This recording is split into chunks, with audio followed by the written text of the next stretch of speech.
Hi everyone. It's a Mercedes E-Class estate with extra ride height, some body cladding, 4WD and a new name, All-Terrain. It comes with a choice of 2 diesel engines and expands the E-Class portfolio beyond the regular saloon and estate. It's only sold in Europe and powered exclusively by diesel. No petrol, no hybrid. The All-Terrain rides 29 mm higher than the estate. The ride height boosted 14 mm by wheels fitted with relatively high-profile 245/45 tires and 15 mm by a suspension lift. Merc's air suspension is standard, and if you use the rocker switch to stick it in all-terrain mode, the standard air suspension will push you another 20 mm into the air. There's another setting above that for full-on rock crawling, with a maximum of 156 mm of ground clearance. What is it like on the road? As we said, there's no petrol and no hybrid. Merc seems to think this is an old-school car and will have old-school buyers. They're probably right. The All-Terrain is a car for the country set. The well-heeled country set. The big straight 6 diesel, which is also available in a load of other Mercs, is a meaty thing. With 340 bhp and 516 pounds-foot of torque from nothing, 1,200 revolutions per minute, it's more than powerful enough to shove the All-Terrain along at a fair old rate of knots, or, more likely, make short shrift of towing a horsebox out of a wet field. We'd go so far as to say it's unreasonably rapid.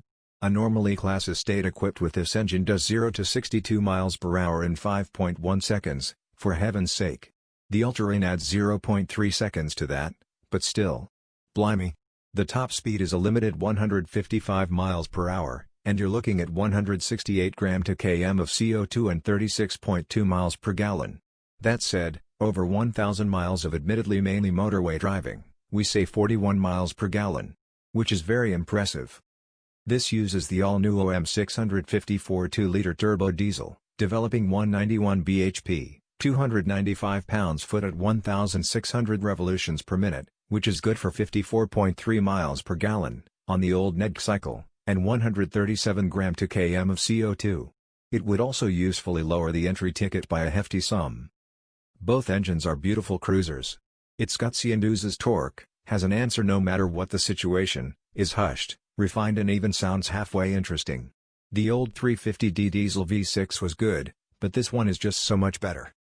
It's the more responsive unit, the more efficient, and it's just as hushed at a cruise. They're diesels, they do the job and they do it well.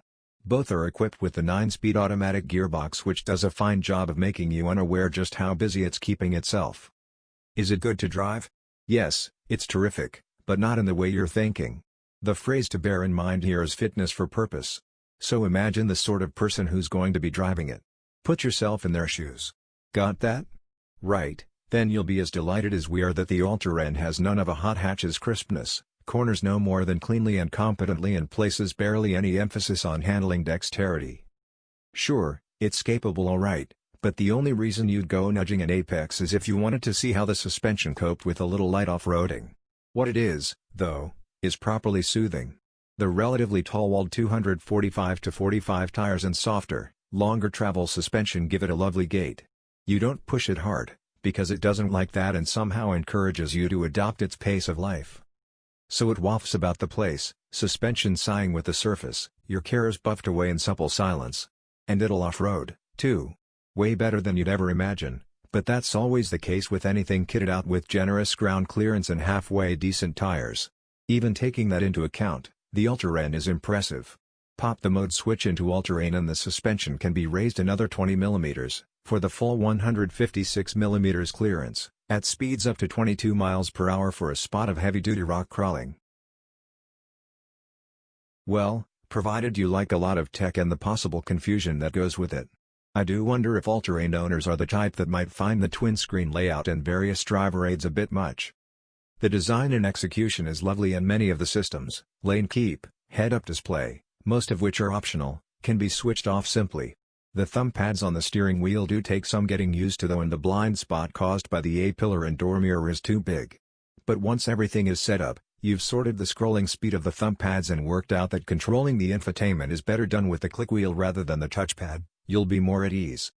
Further back, things are much simpler to understand. There will be no complaints from the back seats, and although I don't know what the Labrador equivalent of 640 liters is, I can assure you it is many. The seats fold easily, the tailgate is electric, if you like that sort of thing, and there are endless spec options.